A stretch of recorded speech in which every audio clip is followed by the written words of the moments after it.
Assistant County General.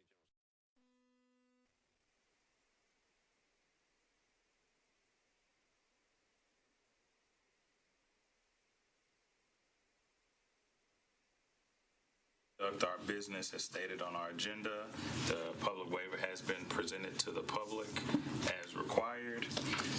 Next item, meeting minutes. Hopefully everyone has had an opportunity to review the minutes from our prior meeting. Any comments, updates, modifications? If not, I'll entertain a motion to accept the meeting minutes from our prior meeting as stated. Got it. Second, all right. So properly moved and seconded. We accept the meeting minutes. All those in favor signify by saying aye. Aye. Any opposed? All right. First order of business, we have with us HV Land Co. for an amendment of a preliminary approval. Who is on hand today? Come on up. Hello, good afternoon. Good afternoon. I'm with the HV Land Co. Awesome.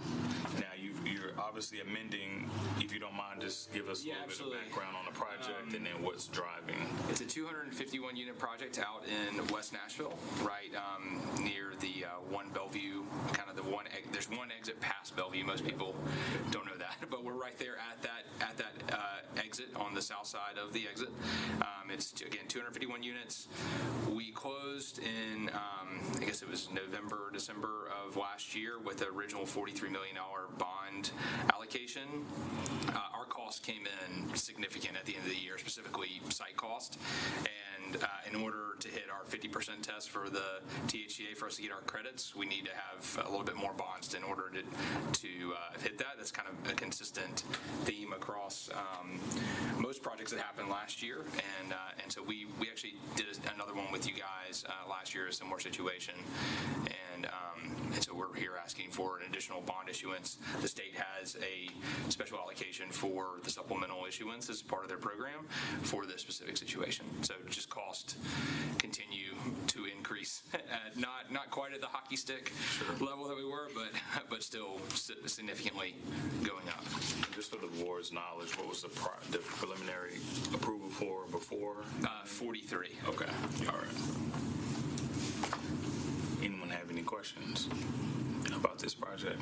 Now, this one hasn't been started yet. We've just started. Okay, is it the one you can see off the highway there? No, this one's a little bit further south. Okay. Yeah. All right.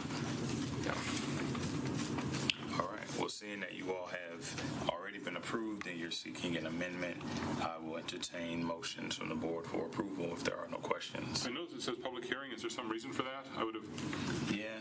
It's required because it's an Preliminary? increase. Because it's an increase. So the original public hearing was for 43. We need to have a new public hearing on the increase. Okay. All right.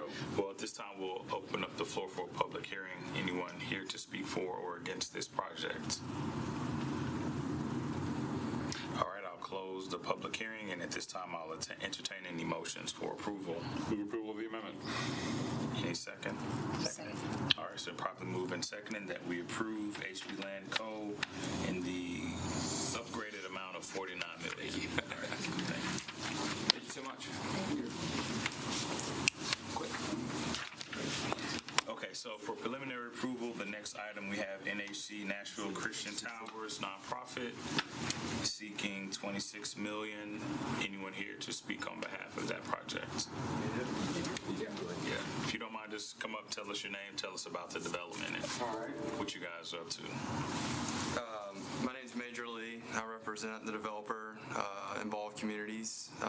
Nashville Christian Tower is a 175-unit, 100% HAP property located in southeast Nashville. A nonprofit has owned the property for the past 30 years or so, and we are under contract to purchase that property and hopefully close later this year around November. So the plan would be to, once we close on the credits and get our HUD loan under order, we would do a significant renovation of the property that would include include replacement of all major systems, interiors, cabinets, kitchen and bathroom appliances, community rooms would all be refreshed, new roof, and essentially anything that the property needs to continue to maintain the same level of comfort for the residents. So property hasn't been rehabbed in quite some time. It's certainly in need of a rehab at this point, and we're excited to be able to do that for Nashville Christian Towers and its residents. Gotcha. What's the current occupancy rate? And first question, and second question, if depending on the occupancy rate, how will you move folks around and get their units rehabbed and whatnot? Yeah, so current occupancy rate's around 98%. Given that it's a HAP property, it's historically operated at a pretty high occupancy rate. The good part about this property is there are significant square footage of community rooms on site. So we haven't exactly nailed down the construction plan at this point, but we typically like to do in-place rehabs where we keep the tenants in their units, not inconvenience them with moves to hotels or anything like that. During the day, the contractors will come into their units. They'll be provided accommodations, food, snacks, whatever they need at community rooms. And then at the end of the day, their unit will be put back to a livable condition, and they'll be able to return to their unit to sleep and whatever they want after 5 p.m. Okay, so you don't project anyone needing overnight stay outside of their unit? No.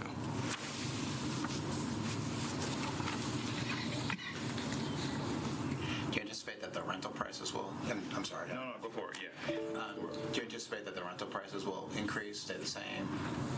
So as part of these 100% HAB deals, whenever we want to do a rehab, we have to submit to HUD for what's called a markup to market, which is essentially where we get a rent comparability study for the area.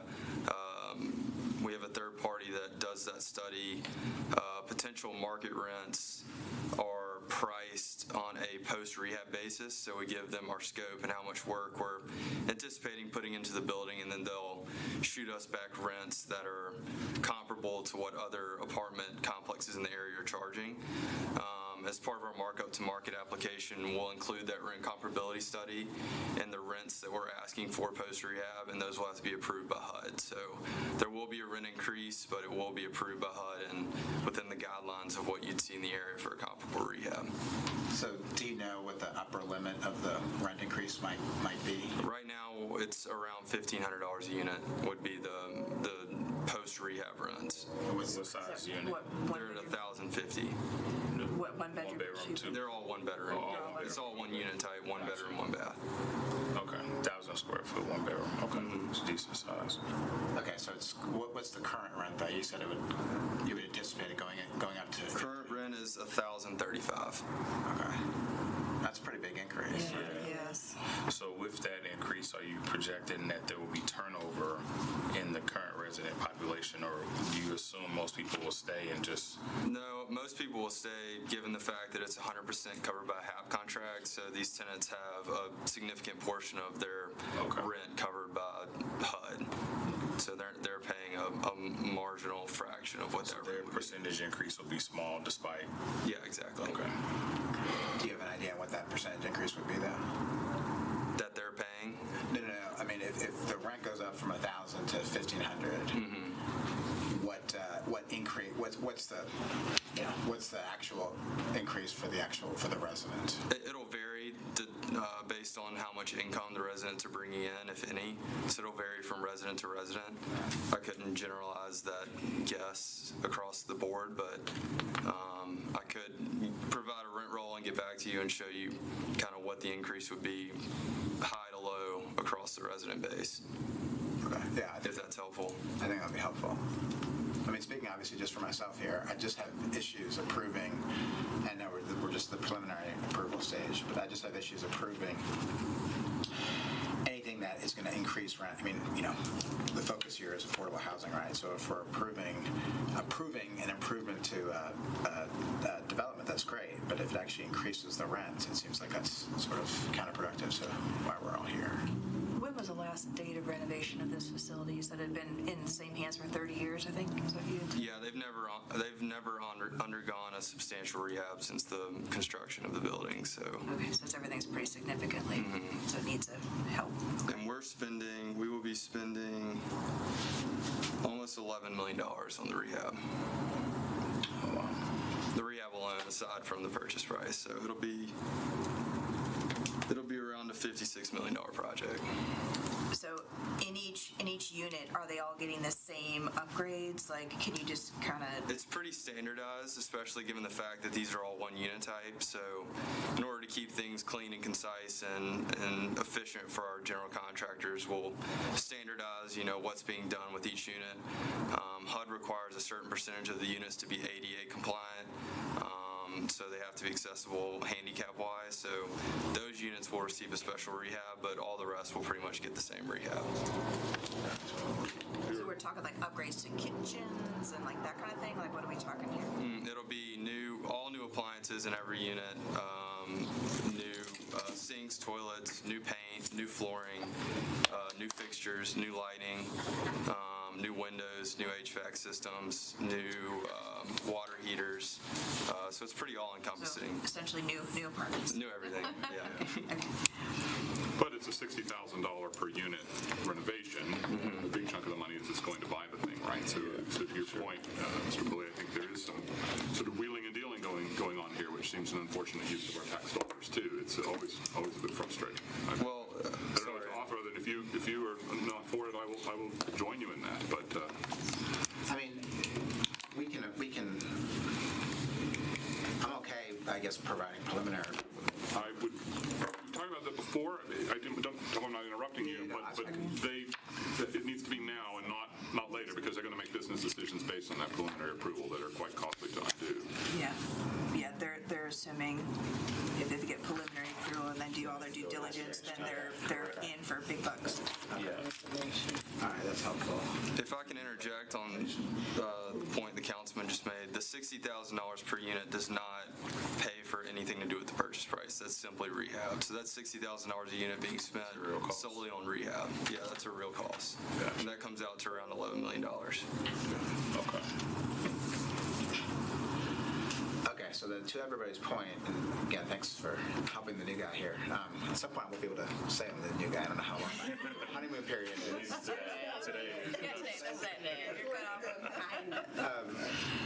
But I don't know if I can approve this without knowing if, to what extent this is going to be a hardship for existing residents. I appreciate the fact that these improvements sound really, really good, right? But we don't know what the individual residents think, and we don't know what sort of hardship this is going to be on them if their rent goes up $200-300 a month. Is there a way to get us that information, like based on, if you have like the lowest, if somebody's getting 50% versus somebody's getting 85 to 90%, can you kind of come back with this is how much this person A, versus person D is going to, see what kind of increase they're going to see? Yeah, for sure.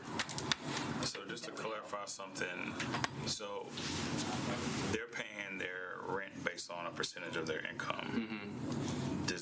How does the rent change influence that? If their income stays the same, rent goes from $1,000 to $1,500, how does that influence what they may be paying, if at all?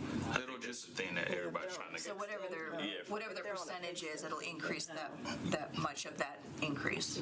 Yeah, I mean, That's what you're asking, right? Yeah. Okay. Exactly. Yeah. Most of that is covered by that HAB. I'm the tax credit consultant on this deal, so I'm just jumping in right here. Thanks for jumping. But when they do that mark to market, most of that increase, it doesn't really get passed on to the tenant. Some of it might if somebody's had if somebody makes close to 60% of the area median income, but most of it's covered by that HAP contract. Right. So. and as an additional note, this is an elderly property, so all the tenants have to be 55 and above. So a majority of these tenants don't work, so they don't have any income. Gotcha. So they wouldn't bear the burden of any kind of rent increase because they don't have any income. Okay, but if somebody is 58 years old and they're making $60,000 a year, for example, do we know if their rent will increase? It will be marginal. marginal because of the HAP contract. Okay, but what's marginal? Yeah, I think we're just looking for concrete, like if you could give us numbers, say, in the range, the lowest to the highest, what that would be. Are they only going to see $50 a month, or are they going to see $200 a month? Like, because that's a big difference for people. Like that could be substantial, consequential in their life, to be able to come up with that extra $200 a month, especially if they don't have, an income base, a job. So if we could get that, I think that would help us to make the decision. Yeah, I can do that. And to your point, Dr. Day, about the rent going up, of course, now that means we're all covering the rent indirectly, right? And so we're sort of fueling this inflationary madness in our housing situation. That could be argued. I'm not. Well, but the reality is places need to be kept up to date, right? Like you can't just let places, dilapidate. Right. That's an $11 million bond issue. There's no other vehicle for a deal this size with a HAP contract to be able to rehab the property. There's no other vehicle that I know of. Okay. So You're saying it should be at cost. Is that what I'm hearing you say? I'm not saying anything about should. I'm just saying the annoying mathematics of all this, right? Gotcha. Which is I'm hearing an $11 million rehab, long overdue, tied to a purchase deal, which will make millions for somebody, kind of sort of on the backs of the taxpayers, which is how this works. To take it cynically. There's an argument to be made that the advantages of upgrading a property that has not had any sort of facility improvements in 30 years outweigh sort of marginal rent increases. How does that happen? For folks? There's not, but we just don't know. I don't feel like we have enough details to kind of weigh the costs, weigh the advantages and the disadvantages. So the detail you're missing is the potential rent increase for a select number of tenants. Or maybe even if it's not specific to each individual tenant for all the 100 plus units, but maybe just some ballpark figures to help us understand someone in this income range may see an increase at this level. Okay. Something like that. Right. The lowest amount versus the highest, like, who's going to end up, Yeah. So Sydney, could we table approval of this pending that information? This deal, we have an application date with the state agency on Monday the 13th. If we don't have the inducement resolution from, a meeting, doesn't have to be this meeting, but a meeting, then we don't qualify for the low-income housing tax credits. Because of the deadline. Correct. Yes, ma'am. So conversely, if we give you the preliminary approval and you go through with, moving ahead, and then you come back for the actual approval, and then you say with this range, and we're like, I don't know, we're not down with that, then you guys have invested quite a bit.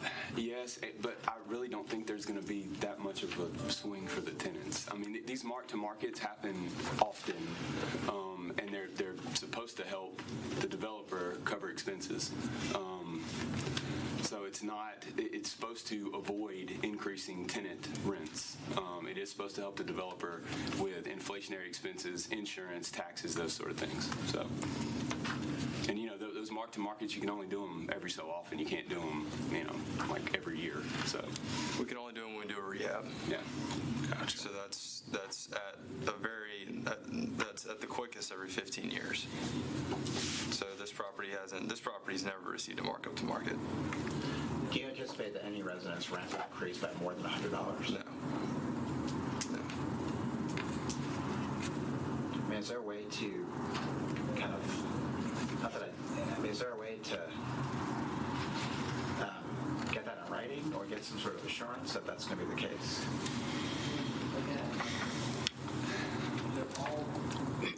Sure, yeah, I don't see why not. Well, I don't know how I just don't know how we would get that right now. It just seems like we have to.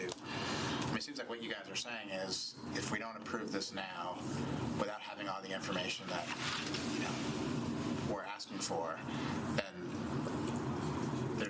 then you guys aren't going to be able to move forward with the project. Is that correct? Yeah.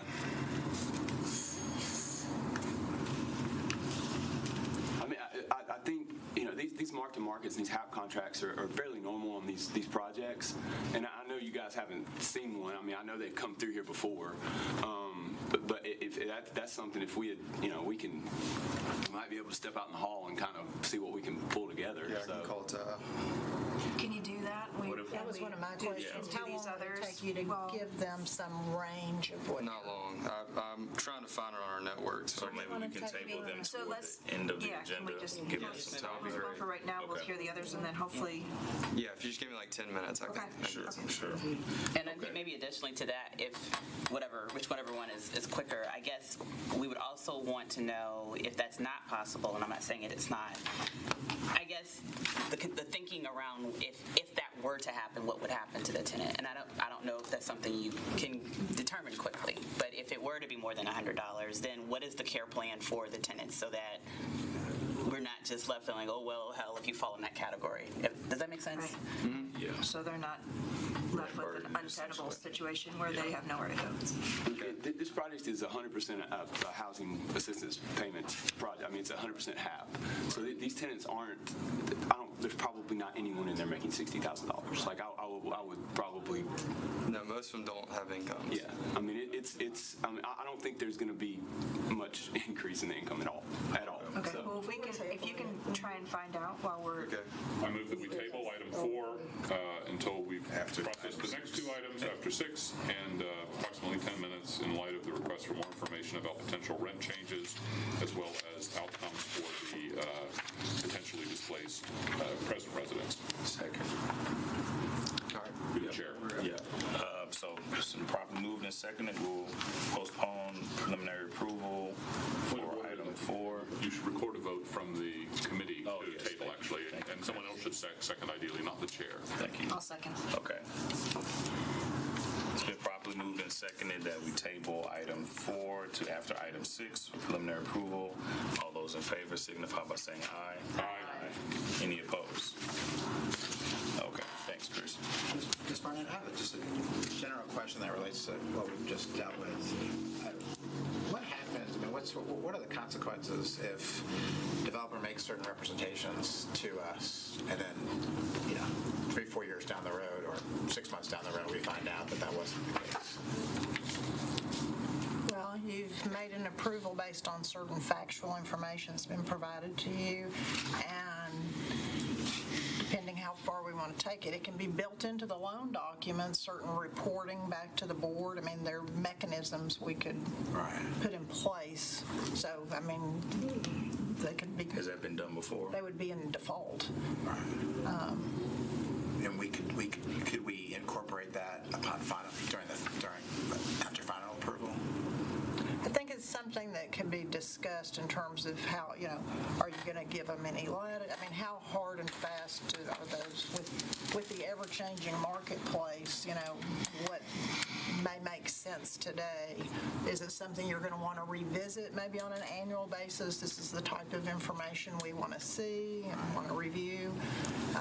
So I think those are all things that you could discuss. Hannah, you had a question? Yeah, I was just going to offer our capacity as a city that perhaps we could also share information on what other compliance and monitoring already would exist on different types of deals so that you could kind of know and have a sense of, oh, that's going to be already very stringent, or like, oh, we should maybe have additional protections built in here if there's less federal or state involvement. Right, okay. Because I think part of my concern is the urgency. So it being brought to us, and now we're having to make a decision, and it seems as if for them or whoever comes in that they're needing an answer immediately, or they'll miss the deal. It's the urgency factor. So is there something in place to where if there is a certain deadline that, because they're not sure if we're going to approve it or not, that they would bring it to us sooner, or is this just how it kind of happens? THGA typically has 2 windows each calendar year where they accept applicants. And the priorities of THGA also tend to change year to year. Those that work with the program know that. And so a lot of times we don't know until as late as December, perhaps, what the program's going to look like for the following year. And so late last year, we saw a lot of folks already coming before the board for preliminary requests. Well, there's always a few more, which is the entire agenda today, a few more that have either just gotten an option on a property or for other reasons weren't able to come.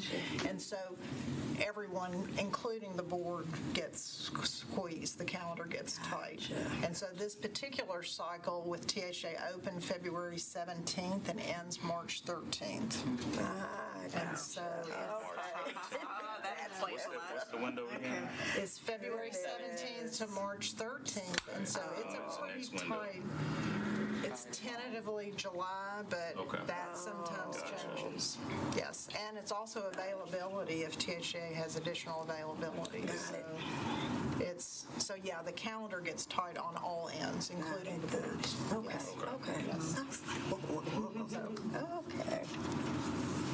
I think that's an important point, though, because it makes this process almost like perfectory. The board becomes the bad guy if there was a question that we weren't correct, right? And that's like, well, then are we just rubber stamping, or right? So I appreciate the statement. We want to be able to clearly, consciously make decisions, and not based on rushing.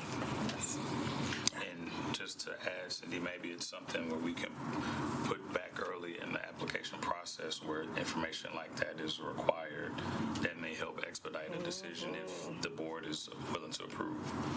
Yes, I think the board could continue to improve what information you would like to see before anyone comes before you. Yeah. So we can continue to improve because, we just pass what is provided to us, but we can continue to request additional information. I would definitely say if it's a rent increase or potential rent increase, that we need that information. I think that's good. Yeah, because we always ask, what's the plan for, moving them around during any kind of rehab? And we'd like to know, as far as rent increase, what kind of impact that has on the residents. Should we make this an agenda item for our next meeting? What requirements we want to impose on people coming before the board? I think maybe when we get down to old business, we can discuss it there, before we close for today. Just so we don't miss it. Okay. All right, let's go to agenda item number 5 for preliminary approval. We have Park East Point seeking $43 million. How are you? Good, how are you? Good afternoon, I'm Curtis Thomas with MDHA. Park Point East is a part of the Envision Casey transformation, which is a resident-led planning process to transform Casey from a site that was concentrated poverty into a mixed-income, mixed-use community. Part of the strategy is to not displace residents, but do a complete replacement of all the subsidized units on the property in these new developments while bringing in workforce and market rate units as well. We did that by starting with development on open spaces so we could move residents straight into new units and then begin demolishing where they previously lived. So this is a development that's in that category, replacing where we have done some demolitions. It's 203 units. 105 of those are replacement units for the subsidized units at Casey. 28 are workforce, which for us is 80 to 120% of the area median income. And then the remaining 70 are market rate, which is above 120% of the area median income. This development consists of 2 apartment buildings that have the majority of the units, and then 24 of the units are in a series of townhomes. This is directly across the street from the new Central Park that's kind of the civic hub of the Casey development, so these residents would face out onto that park. The 105 subsidized units do come with a subsidy, so those residents would continue to only pay 30% of their income through a HUD formula that determines their share of the rent, and the remainder is covered by the subsidy. The internal to the development, there's some additional amenities, such as laundry. The units come with laundry, but there are lounges, workout rooms, and spaces like that. Okay. So with this being new ground up development, how will you all determine who gets access to the units? What process? So the 105 units that are subsidy are for existing Casey residents. As we bring these new developments online, residents that have been a part of this process get the priority to come in. And then as Lisa begins, the overall development at Casey has a waiting list for people to be selected. Okay. Who have already been in that community? Correct. Okay. Is this the last development on this, for this whole site plan? Or is there more coming? There's much more coming. Okay. This is the first project that we've brought before you. We've typically done 9% tax credits and other HUD loan programs for these developments. This is the first Casey development that's using bonds and 4% tax credits. Gotcha. Okay. Anyone else have any comments, questions? Are you going to ask them? Okay, I thought you looked like you were going to ask a question.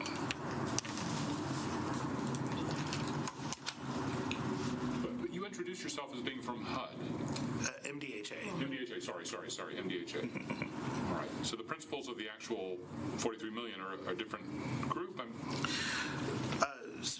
It's the ownership entity for the project, Okay. which is MDHA subsidiary is a general partner of that. I see. So that's Okay. how we maintain our. So it's all public funds things, public entities through and through, as I understand that roughly. Yes, the partnership is how tax credit investors can enter the project as a part of that deal structure with us. But MDHA is the ultimate owner.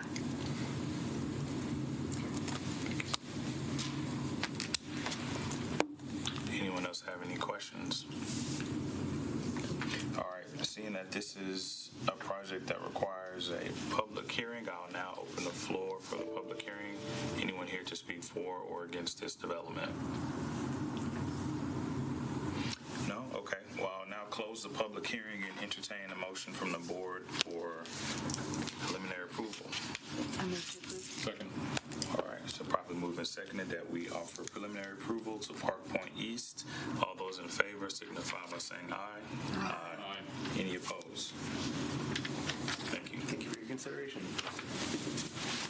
Okay, next up we have for preliminary approval, Madison Station Phase 1 seeking $50 million.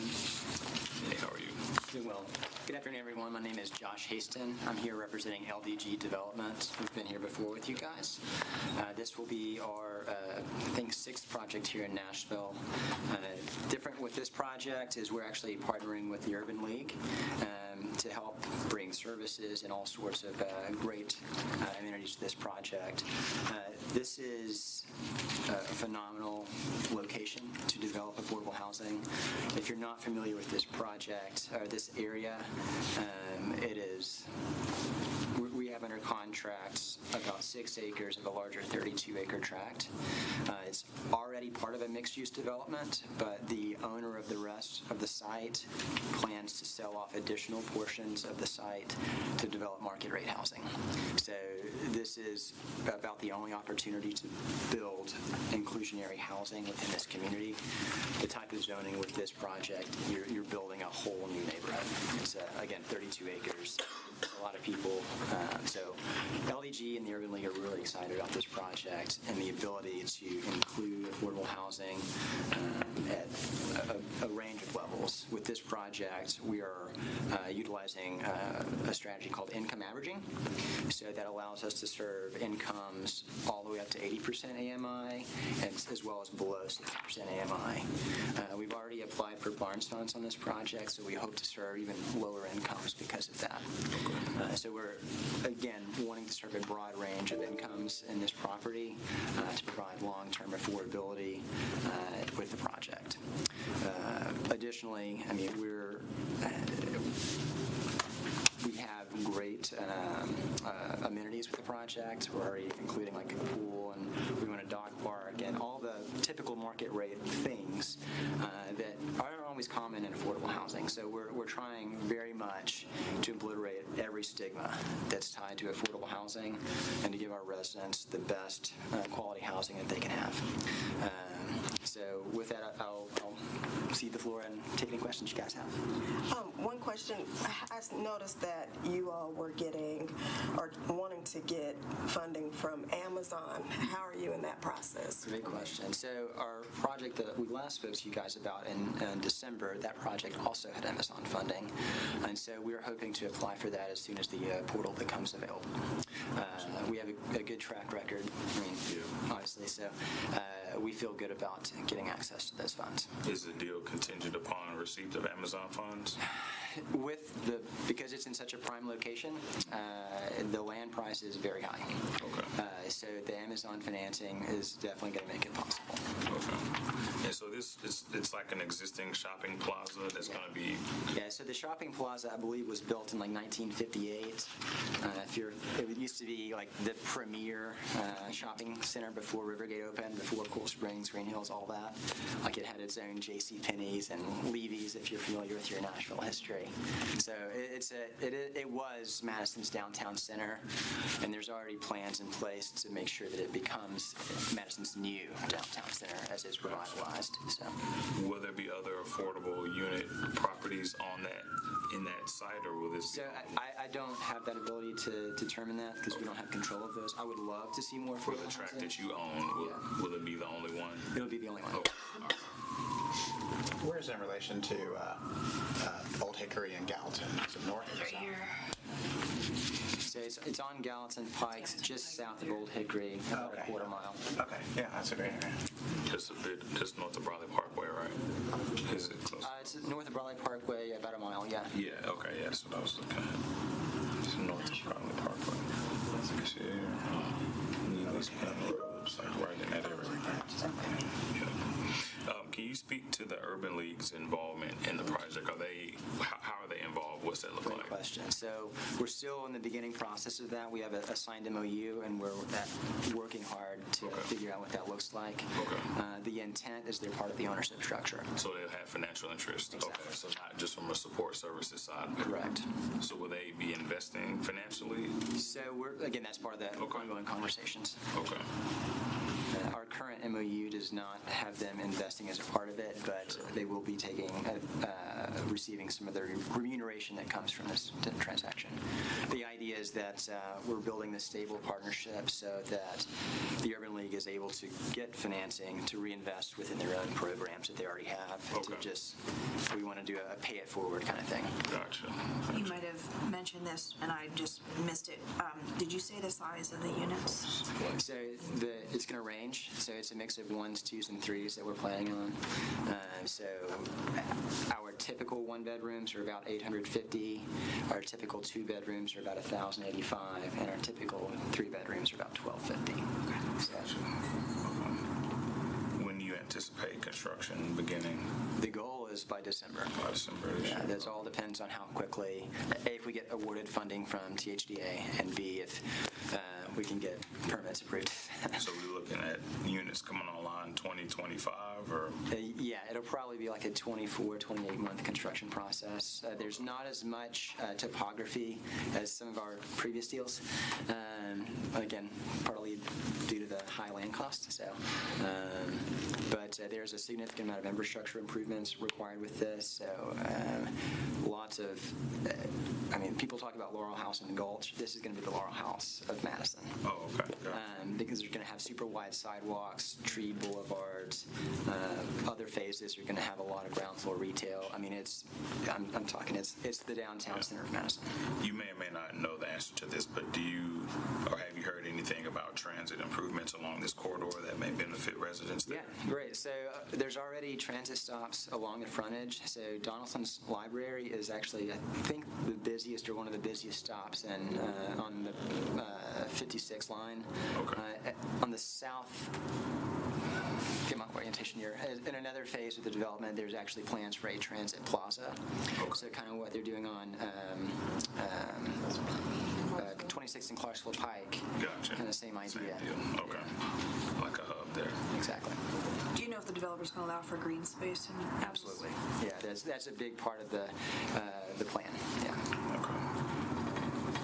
I see the library is pretty close. Yeah, so right next door to the property is 50 Forward Madison. So we're trying to work on partnerships with them to make sure their residents have access to affordable housing. There's already plans for a pocket park right across the street that we're waiting for the capital improvements budget to be approved. So that park is going to have everything you want. Your walking distance to the Donaldson Library, and then other phases also have green space improvements as a part of them. In later phases, if you guys have ever been to Pond City Market in Atlanta, so right across the street there's Freedom Park. There's on the belt line. Yeah, so that's kind of the idea that they want in terms of. There's a developer doing that in Germantown now. The same developer from Ponds. Oh yeah, Jim Merlin's the man. Yeah. Last question I have, and I just lost it. Go ahead, Chris. So this is for phase one. Correct. $50 million, 250 units. Amazon money is coming, so you can buy the entire site. As I'm looking at the plan, am I right that the sort of this existing shopping center stays for a bit while this phase 1 and 2 go up, and then later it goes away and it's replaced with new stuff? Correct. And so how many sort of what kind of tower are we looking at to accommodate 250 units in that? Yeah, so it's probably going to be like a 5-story building. Okay. All right. Gotcha. Okay. Yeah, and that's tied to the NUGA zoning, so you're kind of limited on your height. And honestly, it gets more expensive. Once you go above 75 feet, you have a different type of commercial code. Is that so parking garage under kind of thing? So no, that's really expensive and hard to insure. So there'll be a precast parking deck. What parking deck? Precast. Oh, gotcha. So okay. they call it a wrap, if you're familiar with that terminology. I see now. Okay, that's in the picture. Well, okay, great. All over the city. I'm done. So my last question was, I remembered it. How will you identify or determine who gets access to these units? What's that process look like? Great question. So we're again working through that process right now. The way we've done it previously is we form our own website tied to the website. We advertise on apartments.com. Again, we've got a portfolio. By the time that this breaks ground, it was finalized, we'll have over 1,000 units in Nashville already that have waiting lists, so we can pull from those waiting lists as well. And then again, our partnerships that we're hoping to form with 50 Forward as well. Now, I asked that question. Oh, I'm sorry. I'm just wondering, because I heard you mention website, is there a way that somebody who does not have access to technology, is not, tech savvy, that they would find out about it? Yeah, so like community centers, or like is that kind of totally. So great question. Part of our plan is to help communicate with 50 Forward in terms of actually showing up in their offices, because they have a lot of exercise equipment there. There's a lot of events there. So that's part of our plan. So Yeah, actually show up so on that's site. a great point, which went back to my question and concern, is that and from talking to folks in the community, a lot of these projects come online and folks that need the units aren't able to get to them, right? The traditional approaches catch a certain audience, but maybe not everybody that's intended to be a resident here. So I just urge you guys to consider non-traditional approaches to outreach in the community around to get the word out. Totally. I hope that's part of what our partnership with the Urban League can bring out as well. Sure. So. Gotcha. I just love that you raised that point. When you think about the issues of a balance, I mean, we're sort of subsidizing Amazon at some level, right? When you stop to think about it. If they don't broaden the appeal to the wider community, that's a problem. It's tricky. It's good use of tax money. This is a really tricky thing. We need the units, but we also need people who need them to get the units too. Any other comments or questions from the board? All right, so at this time, I'll open a public hearing. Is there anyone that would like to speak for or against this project? All right, seeing as there's no one here to speak for or against, I'll close the public hearing and I'll now entertain a motion from the board to consider preliminary approval. I move. Second. All right, it's been properly moved and seconded that we grant preliminary approval to Madison Station in the amount of $50 million. All those in favor signify by saying aye. Aye. Any opposed? Thank you. Thank you so much, guys. All right, so we will now go back to NHC Nashville Christian Towers and reopen our discussion. So I have good news. I just confirmed with my superior the nature of this markup-to-market request would not leave any tenant paying more than they are currently. HUD will be covering the difference between the current rents and the post-rehab rents. Awesome. Okay, that's good. And is there a window of time that expires, or is that for the entirety of this new financing structure? That is, those new rents kick in after we complete construction, so post rehab. Okay. And then each year we'll get what's called an OCAF adjustment, which is a 3% adjustment for inflation. So that's kind of the nature of how HAB contracts work. Okay. And how long is the HAP for? It will be renewed for 30 years. At this time, 30 years. Once we close. Once you yes. close, gotcha. Or once we receive HUD approval. Okay. So, Ms. Barnett, we can build into the loan documents that other than inflationary increases, there'll be no other rent increases for the existing residents, other, with the exception of income increases. There's already rent restrictions. If we're awarded the low-income housing tax credits, we'll have a land use restricted covenant on that property for 30 years. It'll be 15 compliance period years. Through THDA? Correct. Yes. Okay. Okay, so I just want to make sure I'm understanding this. So there will already be restrictions that will prevent any sort of rent increase for someone whose income does not increase. There's income restrictions on there already, right? And for the HAP as well. So it's already encumbered that way. But with the land use restricted covenant, no one in there can be over 60% of it, or it might be less than that with the HAP. 40% area median income. It's, 40% of the units at 60% area median income, and then the rest are less. So. Okay. Gotcha. Okay. Okay, so let's go back a little bit. So my understanding from what you just said 2 minutes ago is that we're not going to see any increases for folks whose incomes stay the same. Did I get that correct? Well, correct. There will be no increases associated with the markup to market over what the tenants are currently paying. HUD is going to cover the difference between the 1035 and whatever we get approved for, probably around 1,500. So they're going to cover all of it? Yes. Okay, so then I guess my question is, and you're saying you already face restrictions. I mean, I still don't see the harm in building that into our loan documents. There are different levels of restrictions that are recorded on the property. Some are already on the property. Then HUD will have their own updated restrictions. THDA has restrictions that are placed on it. Bond issues for these types of affordable housing property have another level of restrictions. I don't know if you're getting any other outside funds. We talked at the last meeting, Amazon has a whole nother layer of restrictions. So back to Hannah's point earlier, there are a lot of other agencies that are involved on an ongoing basis that review rents, and it's quite a process to go through, and you've got to be in continuous compliance or you default all the way through the whole waterfall. So I think the question is that we can discuss maybe later in the meeting is, to what extent do you want the board to also become part of the compliance review group, for lack of a better description, and is that something you want to be doing? And it may vary depending what the project is and what the restrictions are, but I think what they're saying is these governmental entities that are involved in the project and with the tenants and the financing all have their own restrictions in place. They're recorded at closing. Okay, sure. Okay. And those restrictions would prevent a rent increase, Unless other than an Yes. income change. Yes. Okay. Yes. Any more questions?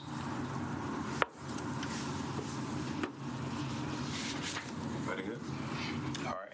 If there are no other questions from the board, then at this time I'll open a public hearing for this proposal. Is there anyone here to speak for or against this project? All right, at this time I'll close the public hearing and I will entertain a motion from the board for preliminary approval for NHC Nashville Christian Towers. I'll move. Second. All right, so properly moved and seconded that we offer preliminary approval to NHC Nashville Christian Towers in the amount of $26 million. All those in favor signify by saying aye. Aye. Any opposed? No. Thank you. Thanks. Thank you for getting that information. Yes, thank you. Appreciate it. Okay, so we have some information items Cindy presented to us. Yes, these are all the reports that were included in your packages. These are all the financings that came before the board the end of the year, and every one of them closed. And so those Gotcha. are all complete. Gotcha. I looked through all those. We already signed all that. All those are done. Those are all the, we include reports from the last meeting, so those are all the ones that have closed since the last meeting. Awesome. Okay. All right. So we can move down to old business. We had from a prior agenda discussion of board legal representation, which we can talk about in this setting. Also, the conversation that we just had about what type of compliance this board can offer to these deals. So maybe let's start with that first, and then we'll go to the second item. Cindy, to the point that you were making earlier, what if our board is more in a reporting chain to just know what's happening with the deals? Maybe less oversight unless we're capable of doing that, but definitely reporting if there are changes that make sense. I think that's right. I think it's worthy of discussion what you would like to know on an ongoing basis, or if you see a lot of what I call repeat customers that come frequently to the board, but you certainly could ask for, to receive updates at certain milestones in the project, even as they're, being built and once they're up and rented. And, I think those are all topics for you all to discuss, what you'd be interested in seeing going forward. What do we have or not? What can or can we not do as a board? Can we ask for compliance in terms of developers meeting certain guidelines after we've granted approval to a deal? I think what you should think about, and we'll let Matt weigh in as the other lawyer here at the table, but, once you ask for it, you need to think about what are you going to do with it.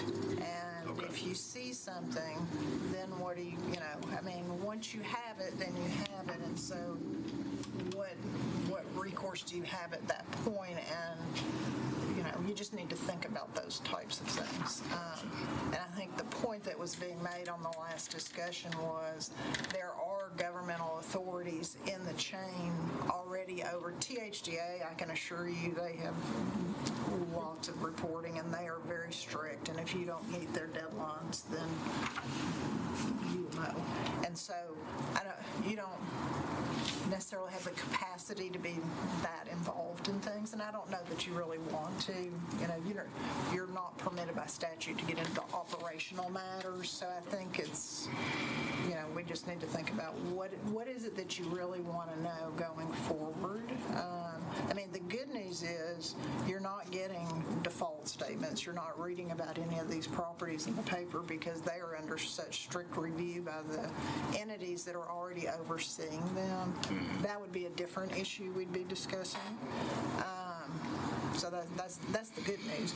But clearly, you're approving these financings or considering them. So, you need to, and I'm not sure you can decide this today, but what types of information would you want all the way through the on the front end? You've never had what I'll call a formal application. Maybe we're kind of getting more to that so that you're getting consistent information and you're looking, you can kind of compare better if everybody's providing. So just food for thought, things to think about. That's what I was thinking. I'm sorry. No, go ahead. As Cindy was speaking, is like, maybe there's a rubric that we want to develop that kind of touches on, because we also tend to have the similar type questions that we always want to go to, and we wait for the overview of the presentation and then we drill down. And so maybe it doesn't have to be exhaustive, where it is, challenging or overwhelming, but at the same time, there might be 3 to 5 key criteria, a rubric that is a part of the application process, so we also have more control over what we review and what we get, and that could also mitigate some of the question asking, because we're intentionally eliciting that information on the front end. And we know that those are core values, so to speak, to the members of the board, and that information's already been provided. Yeah, I love that idea. What do they get? Like when somebody says, I want to come before the board, what do they get from us that says, here's what you need to come with? Do they get anything? Well, that's a great question, because as at this moment in time, we're the contact. And so, someone will say, we've got Vanderbilt, we'd like to come to the board. We're building new dorms or whatever. And so over time, the board has said, well, ask them for this, this, and this. And so we need, fundamental information even to do the public notice for the meeting so the public knows what's coming. And then we always ask them to send us some type of executive summary that, we don't know what you're doing. The board doesn't know. I don't know. Send me something to pass on to the board, and you can tell from your packets, some provide a lot more information than others, and so it's really across the board. And so we ask them to provide, a site map, provide us, your plans for the property, who's the company, who are the principals behind it. Sometimes we get more than others, and so we bring them to you. So I think, this rubric would be helpful to us as well. So if we're contacting, we can say, this is what the board wants. I think that'd make it easier for us as well. So that brings up an interesting question. How does, let's say that there's just some random developer in Nashville who could be eligible for these funds. How do people come to know about this and that it's an option for them for financing a development? That's a really great question. Yeah. I don't know if we've got people in our audience that deal with these types. What I'll say is LDG develops in like 8 different states, and the programs that are required to use, like 4% deals, you need tax-exempt bonds. And so pretty much every city that you're developing 4% deals in has the same types of quasi-governmental boards that have pretty much the same authorities to do this in. Gotcha. So it's kind of a known whether you're going to go through an equivalent of THDA or a local entity. Okay. So in Tennessee, LDG knows that we're going to go through the Health Net Board or the IDB in pretty much every city that we go to. Whereas in Louisiana, where I also run deals, we know that the state agency, or LHC in this case, would be the issuer of those bonds. Gotcha.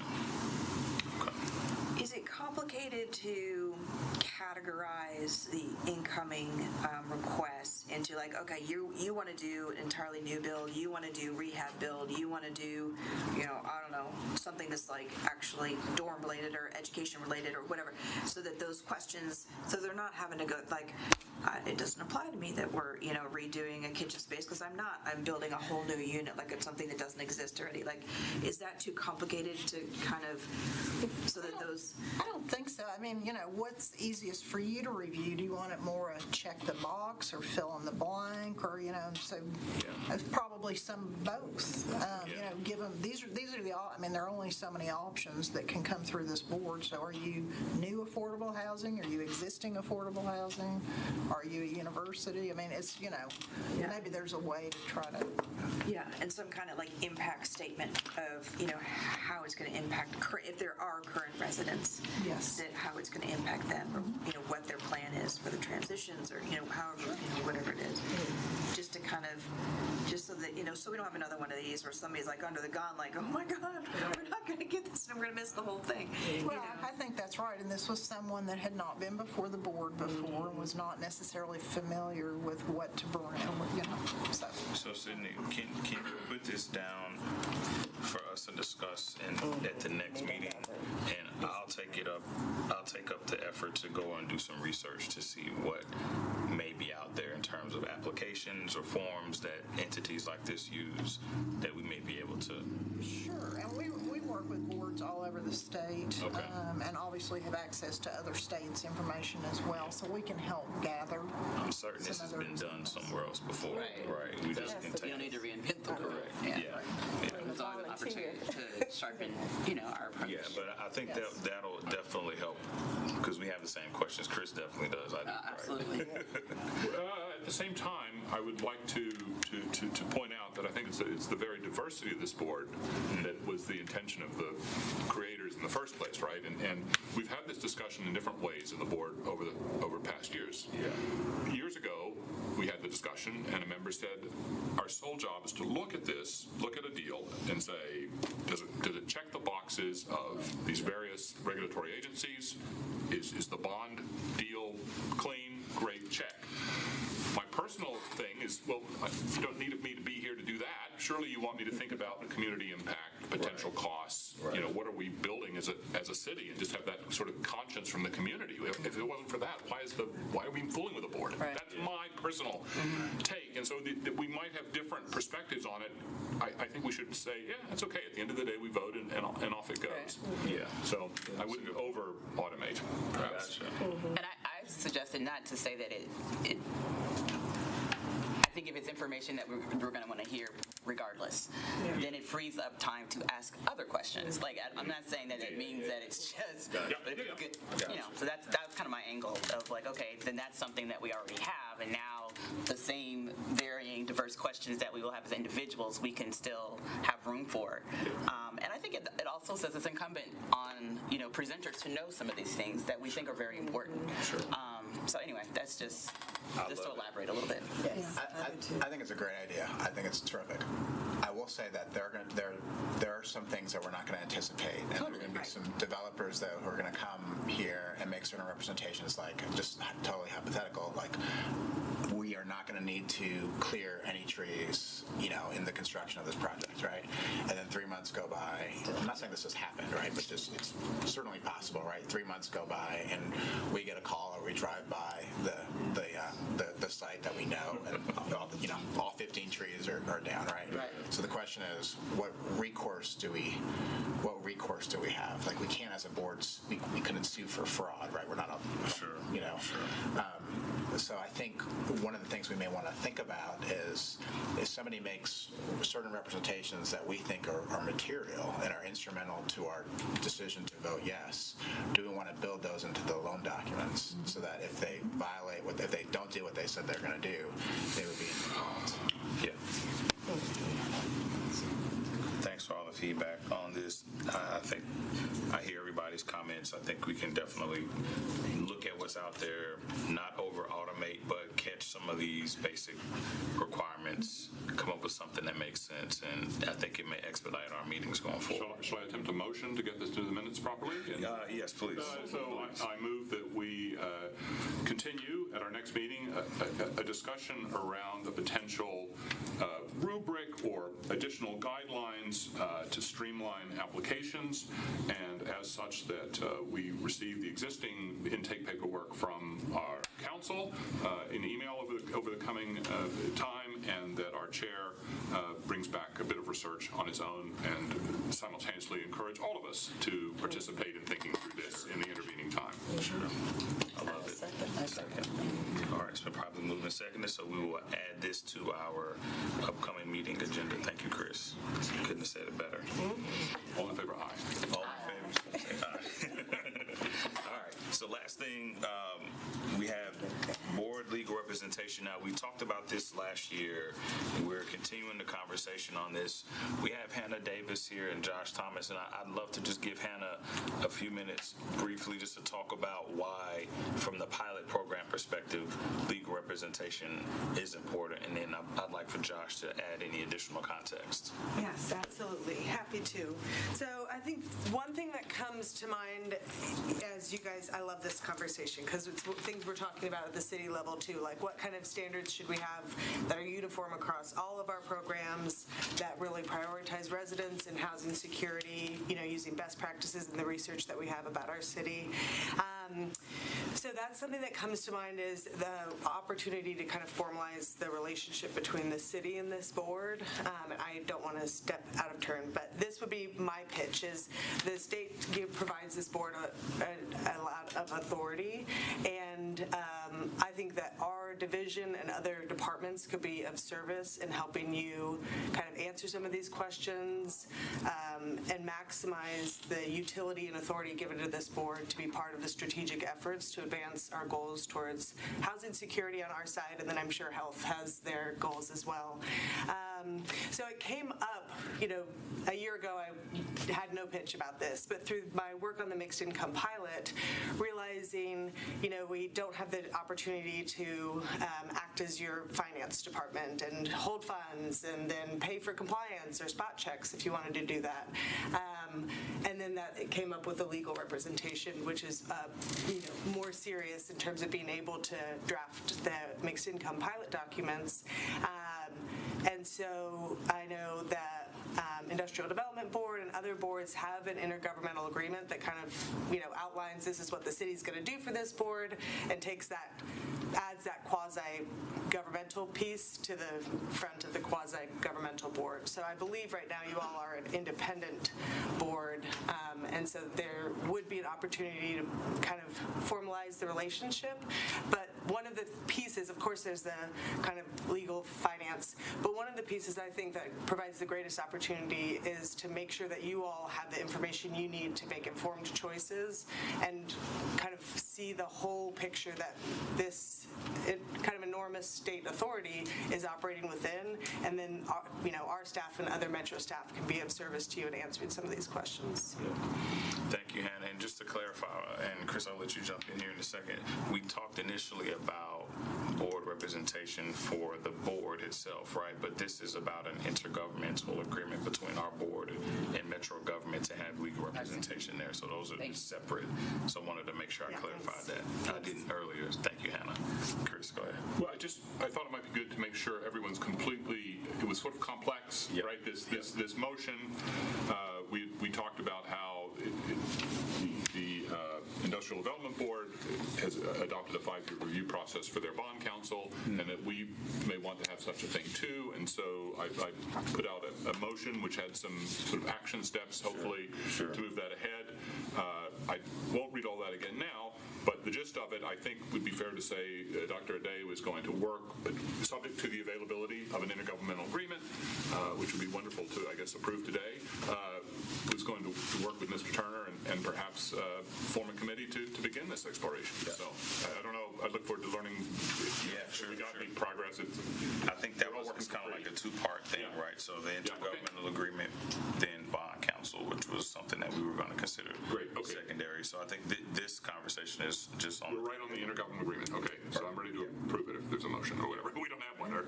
Well, not yet. I wanted to give Josh just an opportunity to share some context, if you don't mind. Sure, and I appreciate you giving the clarification, because when I first came to speak to you folks, it was about the bond council. You guys were going to sort of start the process, or considering starting the process to engage and look for bond council. That's a separate issue than what Hannah's talking about, which is dealing with the affordable housing mixed income pilot. So let me just focus on the latter here just for a second. So as you know, Metro passed an ordinance, I guess, back in the last half of last year, I guess, or? Yeah, 22, yeah. Okay. Which basically allowed this board to have some limited authority to approve pilots for mixed income housing. And the way that the ordinance was set up was that it had basically the planning division, the housing and the planning department would help provide this sort of administrative support for you. But unfortunately, the ordinance did not really consider the legal and financial aspects of it. And so because you guys are separate from Metro, us as Metro Legal, we're not able to represent you unless we have an intergovernmental agreement.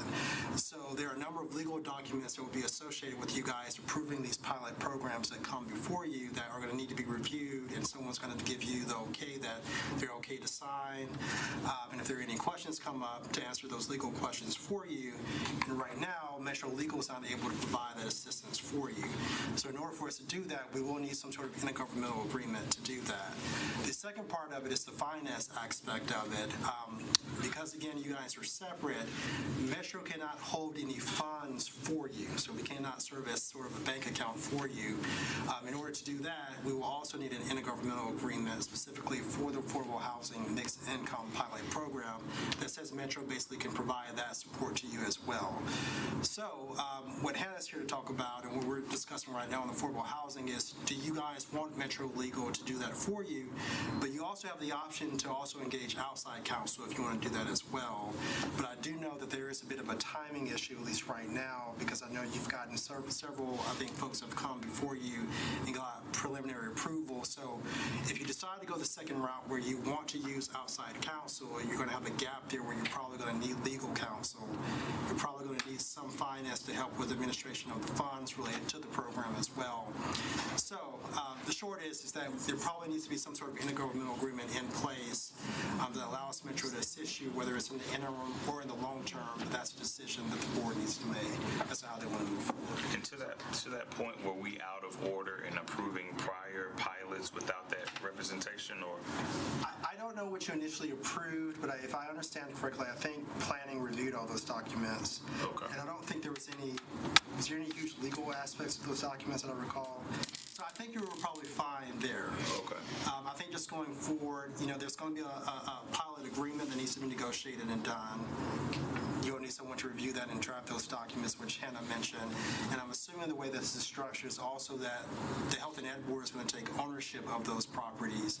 And so then there's going to be a lease agreement that's going to be between the Health and Ed Board and that particular developer, which also will need to be negotiated and approved. And so when you get to that point, you're going to need legal representation for that. All right, this is something really complicated now. I don't think that's what I signed up for. So to kind of go back to what we were originally discussing, if I'm remembering correctly, and if I'm not, obviously, please let me know, but I thought originally we were discussing Metro Legal helping us send out and review the RFPs if we were going to bid Yes, if we were going to bid. that is correct. That is correct. But this was brought to my attention, so I asked Cindy to have it on the table to discuss as a board today, because it's a secondary piece to our initial conversation, if that makes sense, which has a bit more urgency attached to it. Can I get you to explain again about the lease part? Backtrack a little bit. So the way pilots work is that you have an instrumentality, which in this case would be the Health and Ed Board. They actually take ownership of the property, and that's how it gets taken off the property rolls. It's no longer subject to tax. And so the Health and Ed Board technically will own the property, and then you will enter into a lease agreement with the actual developer to actually basically have a leasehold interest in the property. So it sounds a little bit more complicated than it is, because the lease will basically govern all the responsibilities and duties, but from a technical legal sense, the Health and Ed Board owns the property, and then you enter into a lease agreement with the actual developer to actually be able to be in the property itself. And I may defer to Sydney if I'm not saying anything. You're doing fine. You're doing I'm sorry. Just for information purposes, on your bond program, MDHA frequently offers a pilot on those, and MDHA takes title. You are not involved in those, but just for your information, certain projects that come through this board already have pilots. This new program is strictly for projects that are not coming through the bond program. It does not include those. So what was the reasoning behind creating this new? The mixed income pilot? Okay. What was the reasoning? No, for us becoming owners of. So in other states, the municipality can adjust the tax bill as a way to incentivize affordable housing. The state of Tennessee, as I understand the law, which is very vaguely, they do not have that authority to adjust individual tax bills. So there's certain entities that are given the authority to be able to go through this payment in lieu of tax, which is the pilot acronym. And those include the Housing Authority, the Industrial Development Board. So I think they currently hold about 15 deeds. I think so. And then we'll mention, this was before my time and my current role, but there was some discussion of doing this program through the IDB, but because of some requirement in state law, they were not going to be able to do the program as it was being considered at the time. So basically, the Health and Ed Board was really the only instrumentality So what does that look like for IADB to continuously hold 15 deeds, and is there a process that reporting? What comes with that? There's a reporting process. I will say it's pretty streamlined. I mean, essentially, I'm trying to think the best way to respond to your question, because it's not that complicated. I feel like I may have made it a little bit more complicated than it is. I mean, obviously there's a lot in the front end where we have to negotiate and do the documents, but from after that, it's pretty streamlined. Finance every year generates a quote-unquote tax bill for them to pay. There is annual reporting that has to be done with the state, but that's pretty streamlined as well. So it's not too cumbersome or complicated. That's kind of what's underlying. So where do the funds to pay the tax bill come from for IDB? So the whoever is leasing the property or who's actually in the property, they're paying that. I got you. Okay. But it's technically billed to IDB because they're leasing the property to the developer, so that payment has to come through some kind of pass-through? Well, technically the way it works, I mean, finance just sends a bill to whoever the developer is, and then they just pay Metro, and it just goes into the general fund. Okay. Okay, that's interesting. So who do we have who's responsible for the board to keep up with, like, say we end up with 15, over the course of however many years that this, goes on. Who keeps up with all of that? Like, who keeps up with them paying it on, their payments on time? Like, where, because obviously we're not doing that. So who do we hire? So do we have an outside? So, and Hannah may want to respond to this, but I think the way that the legislation is set up is that the housing division is basically your administrative body that's helping you with that. Okay. And that's all the monitoring compliance is written into the legislation, and then as Josh mentioned, would be written into the lease and the legal documents. And that comes with this intergovernmental agreement. Is that a part of that, or is that just? The intergovernmental agreement allows Metro Legal to be the party to help us draft those documents rather than outside counsel. Gotcha. The way it's set up right now, housing already can assist you with administering the program. It's just the portion of it involving legal representation and finance being able to handle funds on your behalf. That part needs to be done. Needs to be in the intergovernmental agreement in order for us to be able to do that. I'm sorry this wasn't on the agenda. I wish it had said, for the purposes of pilot, we need this. I think it was hinted at earlier that this might be coming. I love our Nashville government, and in general, I'm inclined to say, yes, please do it. I would have loved the time to have gone back through our structural documents here on the board. I want to make sure that we're all in, if we're going to be having accounts with potentially millions of dollars flying around, I want to make sure I'm indemnified from what could go wrong. I'm sure that's in the document, but I'm not. Having not read it today, I'm not sure like I'd like to be. Yeah. What would be the next step? I can imagine this group would like to move forward with you. What do you need from us to do the next phase? I think it's acceptable to say that we need more time to review. I wouldn't. It's okay. Yeah. Okay. Yeah, it's totally okay. To that end, I'm confused why, or not confused, but I guess the question is why can't our current outside counsel review documents that are related to the pilot program? I think that's a decision for you to make with your outside counsel. Can that happen now? Is that happening now? It's a new program, and so I think we're just having all these conversations in terms of who should be doing what. Gotcha. And so I think, as Isaac has said, it's a separate question if that's something Metro Legal would do. In the past, there have been, I would say, a few pilots over the years that Metro Legal handled the drafting, the negotiations with the developer, and then that would be presented to the board. And we would strictly review what had been prepared by Metro Legal to make sure it had all the proper indemnities, had all the, typical representations of the board and nothing unusual to protect the board. But that was our only lookout. And And so something similar perhaps would be done with this, is that Metro Legal would, if you enter into an intergovernmental agreement and formalize for this program, as being suggested that Metro Legal would draft, but then it would be possible, we may still, since we're, or whoever your counsel is, review just strictly from the board's perspective.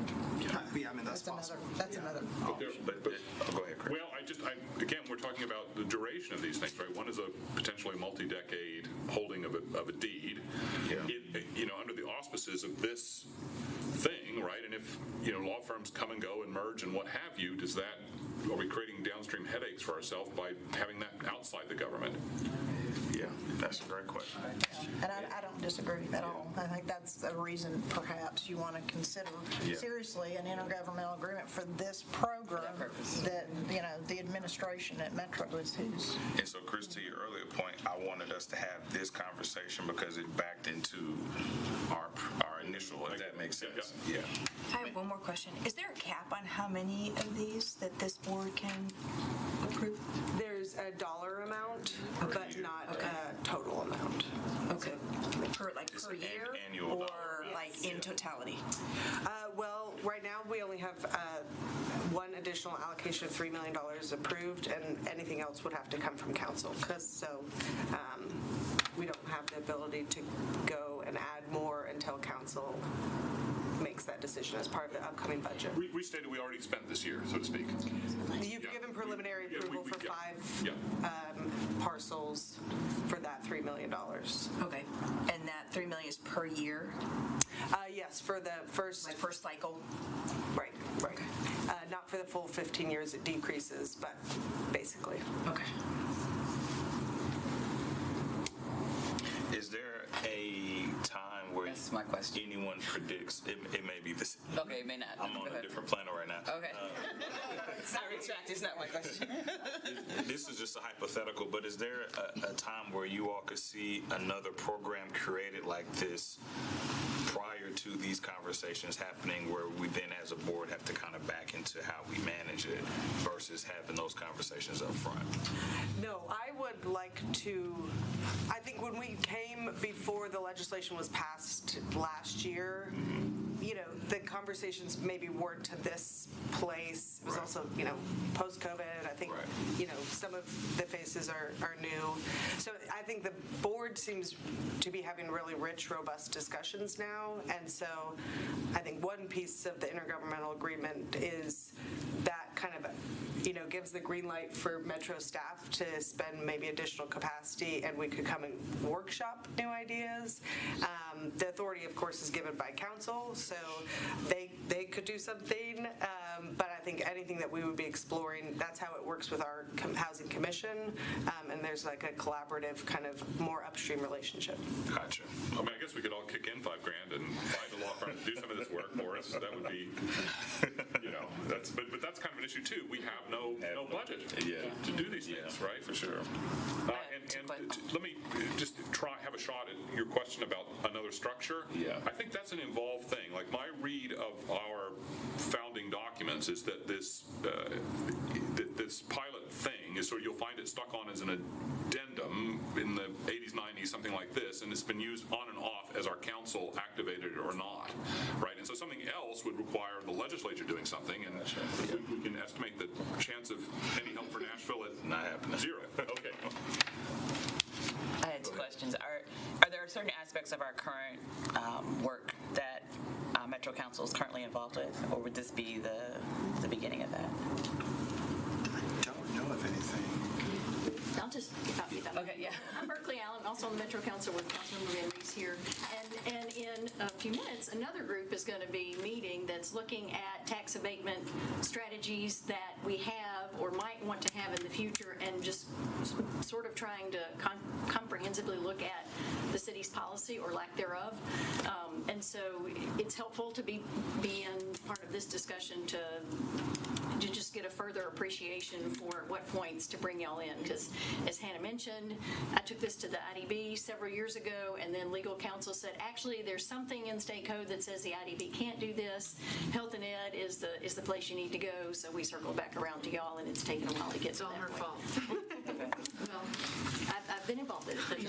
So I appreciate, where we've gotten to at this point, and certainly you learn as you go along. So I would invite y'all to be part of the discussion that this committee is going to have between now and July, just looking at, do we want to continue to use this tax abatement strategy for housing? Would we want to expand it to early childhood education? Because that's another thing that's really important. Whatever. So that's a discussion that's officially ongoing right now that should result in a report in July to the council. Okay. That would possibly end up in policy. So Gotcha. I'm happy to get together with you and talk about a schedule of when y'all can have some cross-pollination with that group. Yep, I'm fine with that. It's a lot for us to consider. Go ahead. Yeah. And I guess my second question is, if I'm tracking this correctly, because those pilots were approved, we're like already in motion. So what's the timeline that I guess we need to make a decision so that we are prepared to handle the obligations that are attached to the things that we've already approved? I think we're covered based on what we've approved. It's just what new applicants are coming up, right? I'll let Hannah speak to that. I'll just mention, as far as if you guys do decide to move forward to use Metro, what's going to have to happen is you folks are going to need to approve the agreement here, and then we'll need to take it to council also for approval. So, we may be talking about a month process there just for the approval part of it as well. Gotcha. And I don't know if there is any timing issues or any deadlines that we have that we need to be thinking about. There's the current preliminary approvals are like in a holding pattern until we have legal counsel that can bring those documents to the closing point. Okay. So that's the What's that urgency on window our. of time look like? I'm waiting on that before I open the next round of applications, so it's just delaying, housing production, which of course is our top priority. With the 4 or the 5 that we reviewed, Right, that's what I'm they're saying. on hold, essentially. Right. What you're saying. Until there is council in place. Right. So then we have to make a decision about, decision, yeah. that's what I'm saying, like, Yeah. some of it's not just like, Yeah. as we ponder, there are Sure. production things associated with it. So, okay.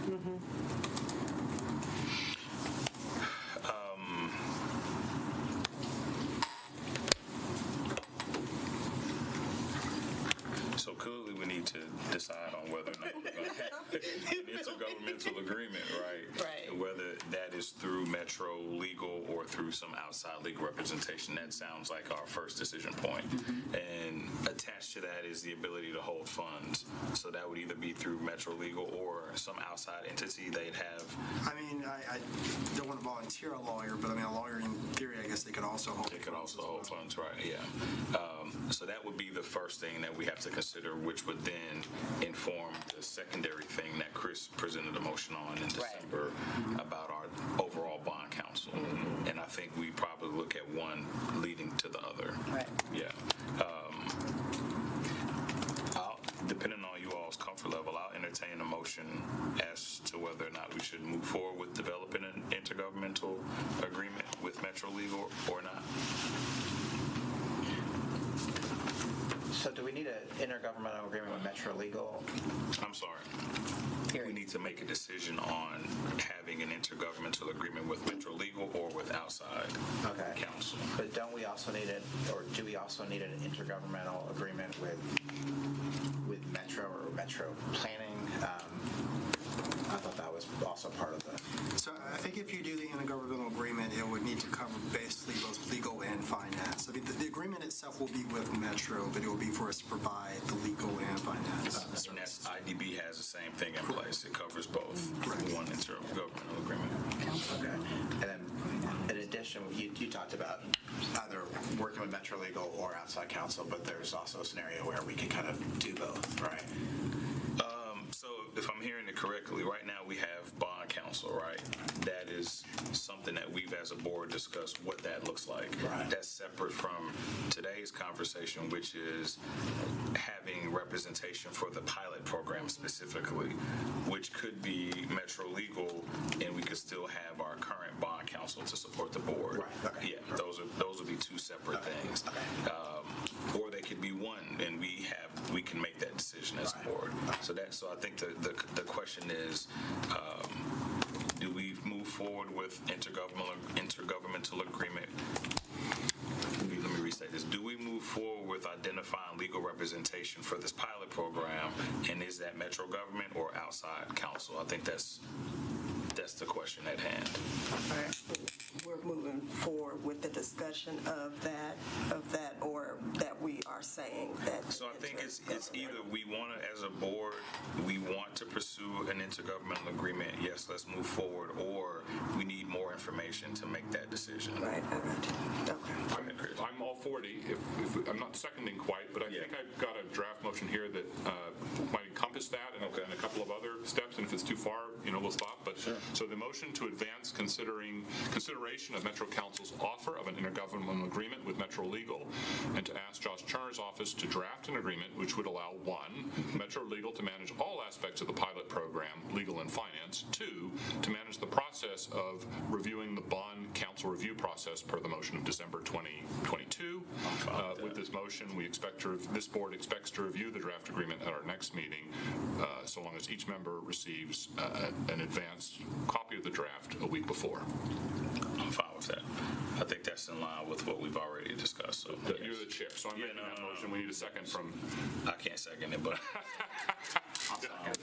Yeah. I'm fine with that. Okay, so it's probably moved and seconded that we move forward with this idea of intergovernmental agreement as well as review of outside bond counsel. All those in favor signify by saying aye. Aye. Aye. Any opposed?